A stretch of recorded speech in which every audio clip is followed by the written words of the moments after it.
bonsoir, bienvenue.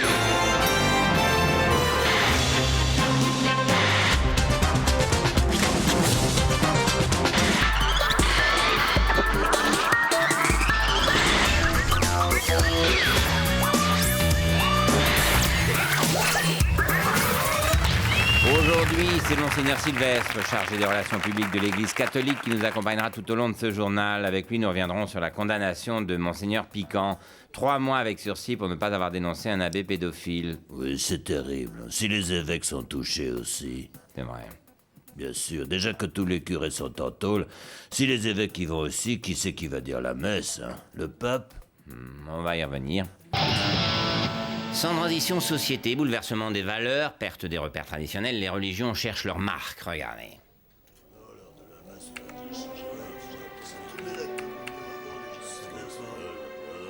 Putain, on a encore perdu 3 points aux States. On est largué même sur le segment des noirs pauvres de moins de 30 ans. Des noirs pauvres de moins de 30 ans, moi j'ai que ça sur mon marché, c'est une clientèle de merde. Entre leur famine et leur guerre tribale, il me reste plus personne. Moi, en Europe, c'est pire, hein. Y a des banlieues où on est presque plus référencé. On est carrément inconnu chez les moins de 18 ans. Faut dire que le patron pense que de parler aux jeunes, c'est pas... Faut s'afficher le dernier résultat. On se plante partout. Faut réagir. Vous avez des idées? Pourquoi vous refaites pas un bouquin? On a essayé. Ça marche 15 jours pendant la promo télé, et puis après, on fait plus rien. Pourquoi on fait pas des nouveaux miracles?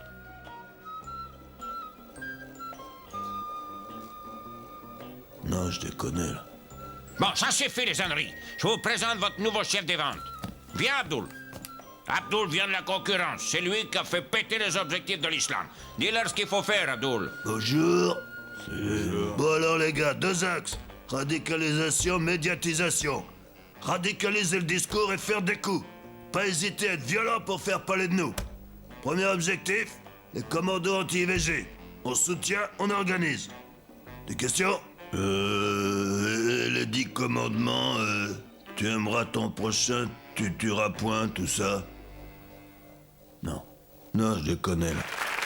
Voilà, sans transition, je reçois Sa Sainteté Jean-Paul II et ses conseillers. Bonsoir. Laisse Jean-Paul. Te fatigue pas. Alors messieurs, Sa Sainteté a passé 3 jours en Inde, il est apparu très fatigué. Fatigué? Non, il est en pleine forme, là, hein? Ouais, enfin, disons qu'il est vivant, quoi. Pourtant, un voyage comme ça, c'est risqué pour un vieil homme. Oui, mais notre Seigneur veille sur le premier de ses serviteurs, et Sa Sainteté est revenu aussi en forme que quand il est parti. Ouais, enfin, vivant, quoi. Mais ce voyage s'imposait vraiment? Je le crois. L'Inde est un marché prometteur. Notre taux de pénétration n'est que de 3%. Il y a donc un potentiel de développement diabolique là-bas. Enfin, énorme, je veux dire. Pour accrocher de nouvelles cibles et optimiser notre notoriété marque, il fallait une image forte. La meilleure image, c'est de montrer Jean-Paul tel qu'il est. Ouais, vivant, quoi. Mais il glisse là, non? On va le remonter. Justement, l'an 2000 approche, sans penser au pire, il ne faudrait pas qu'il lui arrive malheur. C'est tout le dilemme. Nous devons être référencés sur le terrain pour placer des abonnements et en même temps nous devons préserver l'image pour l'événementiel, le jubilé de Jésus de 2000. Mais c'est vrai qu'il semble difficile de passer l'an 2000 sans pape. Inconcevable. Vous imaginez un rendez-vous calendaire majeur sans tête de gondole? Non, nous prenons soin de lui. On peut savoir comment? La prière principalement, à laquelle on adjoint une médication terrestre, il faut être honnête, hein. Tiens, JP, bouge-toi à l'envers. On va s'attaquer au marqué algérien. Mais qu'est-ce qu'il faut pas faire ça, là, ça va le tuer. À la longue, il y a un risque, mais là, il faut qu'il tienne jusqu'à l'an 2000, hein. 1 mois et demi, ça peut le faire. Et après, vous le changez? Bah, on le change tous les jours. Même qu'on y met du mitosil. Non, je veux dire, vous changez 2 papes. Ouais, faut être lucide, ne nous fera pas un 2e millénaire. Tiens, vas-y JP, mets-toi en plein. Et qu'est-ce que vous faites, là? Ah non, je vous interdis de faire ça, c'est honteux. Non, c'est pas ce que tu crois. C'est de la poudre d'haltérophile pour qu'il adhère bien à sa crosse. Ouais. Pour le symbole, on avait pensé le clouer, mais pour le déshabiller, c'est pas pratique, hein. Mais je comprends. Finalement, le pape plus un compte à rebours sur la Tour Eiffel, on est gâté pour l'an 2000, hein. Et la suite. Justice, après l'abbé Morel, c'est aujourd'hui le père Bisset qui est accusé de pédophilie. Alors, monseigneur Sylvestre, le père Bisset a été couvert par sa hiérarchie pendant des années, c'est honteux. Ne lui jetons pas la pierre, ou alors, il faut remettre en cause tout le système. Laissez venir à moi les petits-enfants, Dieu est amour, faut avouer ta moitié pardonnée. Enfin, c'est très grave, un jeune homme dit qu'il a subi des attouchements entre 12 et 18 ans. Ah oui, c'est réglo les curés, hein. Ils s'arrêtent à la majorité. Quoi? Bah oui, attention, ils sont pédophiles, hein, c'est pas des pédés. Justice, accusé de pédophilie, l'abbé Bisset est toujours couvert par sa hiérarchie qui maintient qu'il a encore sa place dans l'église catholique. Monseigneur Sylvestre, comment l'église peut-elle couvrir un homme coupable de telles pratiques? Il était et reste un homme d'église. Notez qu'il s'est confessé de ses fautes auprès de l'abbé Meunier tout de même. Et je vous rappelle que la confession pardonne tous les péchés. Et l'abbé Meunier n'a rien dit? Difficile pour cet homme d'église de jeter la pierre. N'oublions pas qu'il est zoophile. Hein? Oui, mais attention, il s'est confessé à l'abbé Victor. Qui n'a rien dit non plus? Impossible, il est nécrophile. Quoi? Mais à quoi ça sert qu'ils se confessent entre eux? Parce qu'ils finissent tous par se confesser chez l'abbé Froissart. Lui est un homme droit? Tu m'étonnes, marié, 3 enfants. Pardon? Eh oui, monsieur, vous voyez qu'il y a encore des abbés qui ont une sexualité tout à fait saine. Voilà, je suis donc avec Monseigneur Sylvestre, relations publiques de l'Église catholique. C'est un job à plein temps en ce moment. Oui. Aujourd'hui, pour la première fois depuis la séparation de l'Église et de l'État en 1905, un évêque a été condamné par la justice. Oui, c'est lent la justice chez vous, hein. Vous pensez qu'un évêque ne doit pas trahir le secret de la confession, même pour des actes de pédophilie? C'est le secret professionnel, ça. Vous savez, on est comme des médecins, nous. Enfin, comme des gynécologues, quoi. Non, je vous en prie. Il y a un problème profond dans l'Église catholique avec la sexualité. Bah non, ça va, on bricole. C'est horrible. Il y a quand même beaucoup d'abbés pédophiles. Enfin, c'est tragique. De moins en moins, quand même. Enfin, en liberté, je veux dire. Bon, l'Église ne pourra pas se défiler longtemps. Il faudra bien affronter votre problème. Ouais, bah, le problème, on le connaît. Les curés, ça entre puceau au petit séminaire à 20 ans, ça fait vœu de chasteté, et 30 ans après, quand ça les chatouille trop, ils tapent dans ce qu'ils ont sous la main. Les mômes du caté, faut les comprendre. Hein? Vous êtes fou? Bah quoi, c'est vrai. Y a que des vieilles à l'église et que des mômes au caté. Si les putes allaient plus à confesse, on se taperait des putes, et y aurait pas de problème. Oui, je sais. Bon, je comprends. La chasteté, c'est difficile. Hein. Ah bah c'est même impossible, je le sais, j'ai essayé. J'ai tenu 15 jours. Ah non, ça je peux pas le croire. T'as raison, j'ai tenu 8 jours et je me suis tapé un pompiste. Quoi? Un pompiste? J'allais voir une copine et je suis tombé en panne d'essence. Oui. Bon, excusez-moi, je suis effondré. Il faut vraiment régler le problème de sexualité dans l'Église. Pourquoi l'Église n'autorise-t-elle pas le mariage des prêtres, par exemple? Oui, c'est un débat que nous avons souvent. Mais nous pensons que la société n'est pas encore prête à accepter qu'un curé se marie avec un enfant. Hein? Vous voyez que vous n'êtes pas prêt. Mais c'est consternant de mauvaise foi. Oui, ça va, hein. Faut voir qui je défends aussi. Des curés qui tripotent des gosses que leurs parents, bons chrétiens, leur ont confiés en toute crédulité. Pour justifier ça, à part la mauvaise foi, je vois rien d'autre. Pas faux, oui. Bon, la suite, vite. Et puis ce scandale qui, après l'Europe, touche maintenant les États-Unis. Au moins 90 prêtres américains sont accusés d'avoir abusé d'enfants. Monseigneur, ça continue. Ouais, bon, ça va, pour une fois que c'est nous qui vous piquons un truc qui cartonne chez vous, hein. Quoi? Mais il y a eu des viols d'enfants. Ouais, bon, je regarde l'excuse dans ma Bible à excuses. Alors, viol d'enfant, vélo, véliplanchiste, vibromasseur, c'est pas ça, violon. Violent? Oui, des fois on fait ça en musique, on n'est pas des barbares. Ah, viol, j'ai. Oui, alors faut pas nous embêter, on est traumatisés par le 11 septembre. Voilà, à la prochaine.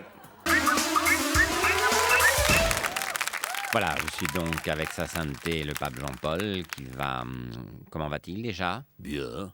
Enfin, il est vivant, quoi. Voilà. Disons qu'il est encore tiède.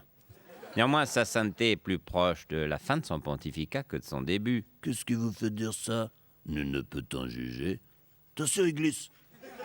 Non, seul Dieu et la morphine décideront de son sort. Je comprends. Et il n'est pas envisageable que sa sainteté passe la main avant la fin. Dois-je vous rappeler que la mission de sa sainteté est un sacerdoce, pas un travail. Pas de retraite possible. Et puis il est utile au monde. Ah ouais, on a du stock à écouler. Pardon? Non, je dis il est utile. Nous avons encore en produits dérivés des mugs, des t-shirts, des porte-clés, des CD, des draps de bain, des cuirs aviateurs et des frisbees à son effigie qu'il faut écouler. Je comprends, oui. Voilà, seul Dieu et la gestion de stock décideront de son sort. Mais l'image d'un homme diminué ne risque-t-elle pas de nuire à la religion catholique? Je dirais que si l'image de la crise compagnie souffre, c'est que nous avons une image, contrairement à nos concurrents sur ce marché, musulmans et juifs, qui n'ont pas de représentants terrestres. Eux, c'est pas sérieux leur entreprise. Eux, c'est un système de franchise. Chacun achète la marque et fait ce qu'il veut avec. Nous avons une tête de gondole que nous mettons en avant. Oui, enfin, sur les t-shirts, on met sa tête d'il y a 20 ans, hein. Sinon, on vendrait que pendant Halloween, hein. Bien. On dit que ce qui restera de lui, c'est qu'il a été un pape de paix. Ah oui, c'est incontestablement un homme de paix, oui. En même temps, il n'a pas trop le choix. S'il cherche la baston, il est mal, hein. Même Cheikh Yassine peut le savater. Donc pas de Jean-Paul III dans l'immédiat. D'ailleurs, le prochain s'appellera Jean-Paul aussi? Pourquoi pas, c'est une belle marque. Et puis, le 1 n'a pas été terrible, c'est vrai, mais le 2 fait un carton, hein. Et dans le 3, promis, hein, il y aura encore plus d'effets spéciaux. Oh, pardon. Mais il va tomber là, non? Non, il est calé avec des parpaings, là. Et on y a graffé la soutane au bureau. Une question quand même qui se pose à tous les croyants. Comment faites-vous depuis tant et tant d'années pour le maintenir, quoi? La foi, principalement. Puis 2-3 astuces. Du genre? Vous voulez qu'on vous montre? Bah, si c'est pas indiscret ni indécent, oui. Non, c'est pas indécent. Oh, Polo, t'es mort? Oh, va pas fort, dis donc. Il faut lui trouver un successeur. Oh, ben il est déjà prêt. C'est un pape noir. Je vais mieux. Je veux faire une messe. Ah, pas mal. Mais on a mieux, hein. Polo, le prochain pape, c'est une femme. Ah, je pète la forme. Laissez passer, je vais à la muscu. Oula! Bah, c'est vrai que la foi, ça soulève de la fonte, hein. Allez, la suite. Bonsoir, messieurs. Bon, nous allons donc procéder à l'élection du prochain pape. Asseyez-vous. Alors, vous êtes 115 et je vous rappelle que le prochain pape est parmi vous. Première chose, pas le droit au téléphone portable ni aux calculatrices. Ça, c'est fait. Alors, vous connaissez le principe, on procède par élimination jusqu'à ce qu'il n'en reste plus qu'un qui devient le nouveau pape. Vous êtes prêts? C'est parti. Bon, alors pour commencer, on en a déjà parlé, Mamadou, tu sors. Mais Oui, le pape noir, c'est pas pour cette fois. Pas déconner, hein. c'est une erreur historique. Oui, on lui dira, mais les Africains, les Noirs, c'est non pour 2 raisons. 1, vous n'êtes pas prêts, et 2, nous non plus. Ok, apprends-le comme tu veux, hein. Bon, plus que 114, on continue. Alors, bien évidemment, c'est pour être pape, c'est sérieux, donc pas d'homosexuel.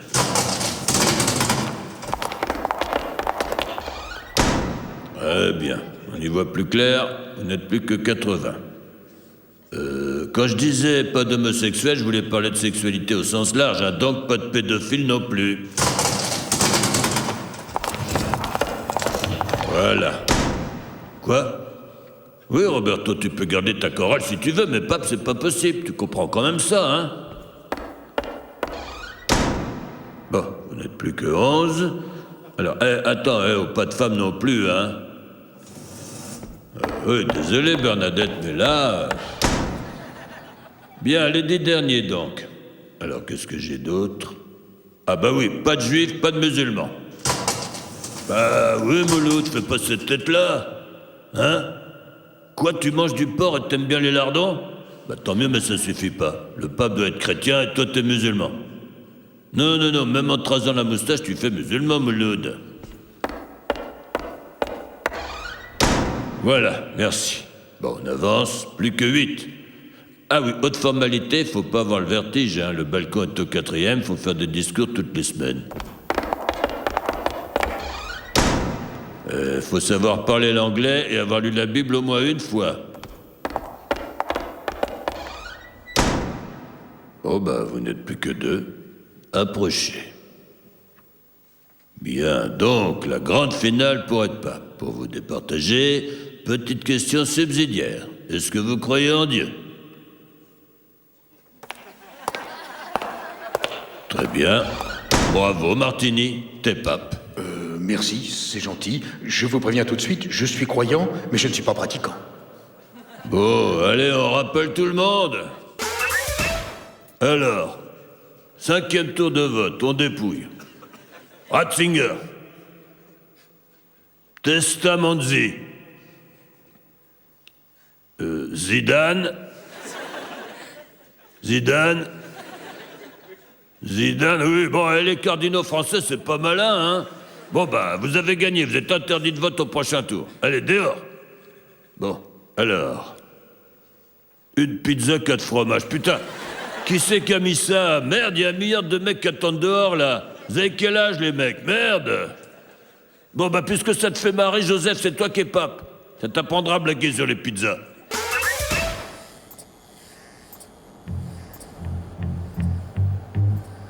Attention.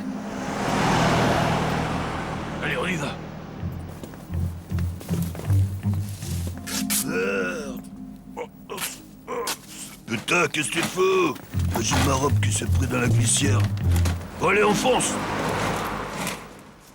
Bonjour, je suis le nouveau pape. Hello, I am the new pope. Buongiorno, sono il nuovo papa. Bonjour, je suis le nouveau... Le casque de chantier, c'est limite, non? Non, ça passe. On aurait eu l'idée avant, Jean-Paul serait toujours parmi nous. nouveau papa. Bonjour, je suis le nouveau pape. Voilà, je suis maintenant avec Monseigneur Sylvestre. Bonsoir aussi. Monseigneur, l'Église est très critiquée pour son implication dans la manifestation anti-mariage gay de dimanche. On dit même que vous tentez d'influencer les enfants dans les écoles catholiques. Oui, alors tout d'abord, en ce début d'année, j'aimerais envoyer un message de paix en souhaitant une bonne année à tous les Français. C'est gentil. À tous les Français, sauf les PD et les Gouines, bien sûr. Bon, ça va pas, non? Quoi? Autant être honnête tout de suite. Avec ce qu'on prépare, ils vont passer une sale année. Manif, campagne de pub, tract, on va pas les lâcher. Hein. Oui, enfin, de là à organiser des débats dans les écoles, ça va loin. Ça va, on a fait soft. Hein. Il y a encore 3 siècles, on les brûlait en les traitant de sorcières. Donc, vous devriez plutôt saluer notre modernité. Bah, ça saute pas aux yeux, je vous assure. Mêler les enfants au débat, c'est immoral, c'est pas le rôle de l'école. Au départ, on voulait le faire à la messe, mais il n'y a plus personne qui vient, donc on le fait en classe. Mais ils sont pas trop jeunes? Mais non, il suffit de bien choisir les mots. Il y a toute une pédagogie derrière, c'est étudié. On est quand même des pros de l'enseignement. J'espère. Évidemment. Ce matin, j'ai dit à des enfants de CP, voilà, si vous êtes pédé, vous irez en enfer. Arrêtez, soyez un peu modéré, vous pouvez pas dire homosexuel hein, pour commencer? Non, je trouve ça trop grossier. Il est où le message de tolérance de l'Église? Mais je suis désolé, dans la Sainte Bible, rien ne dit qu'il faut accepter les pédés. Moïse, ce qu'il a ouvert en 2, c'est la mer Rouge, un par Ramsès II. Mais ça va pas, non? Bah quoi, c'est la vérité. Dieu, il a envoyé Ève à Adam par Rodolphe. Mais la société a évolué depuis, il faut vivre avec son temps. Les homosexuels ont le droit de vivre leur amour, c'est inutile de vouloir les empêcher de se marier. Moi, je suis pragmatique. Et je dis qu'un anus, c'est pour faire ses besoins, pas pour loger un copain. Mon Dieu, et pourquoi c'est vous qu'ils ont choisi comme porte-parole? Mon Dieu, non, ne blasphémez pas, mon fils. Ah, désolé, mais c'est vous qui avez commencé. Hein. Allez, la suite.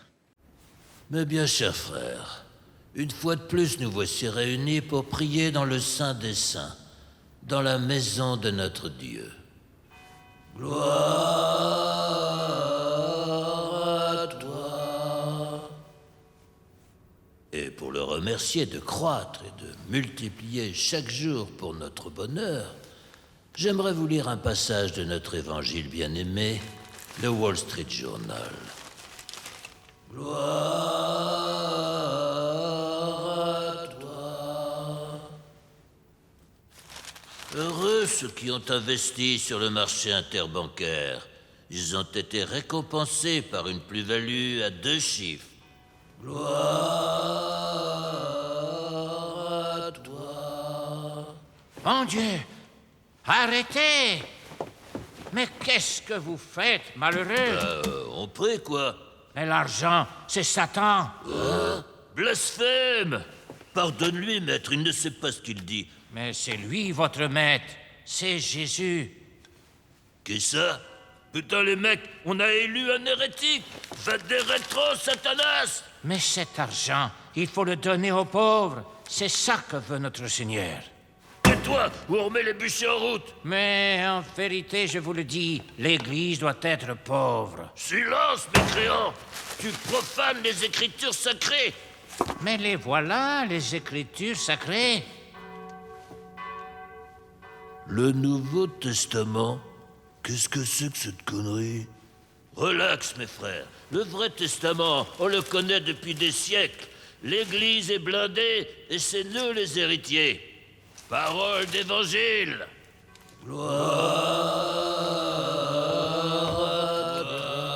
Jésus, Marie, Joseph. Voilà, je suis maintenant avec 2 cardinaux qui vont bientôt rentrer en conclave.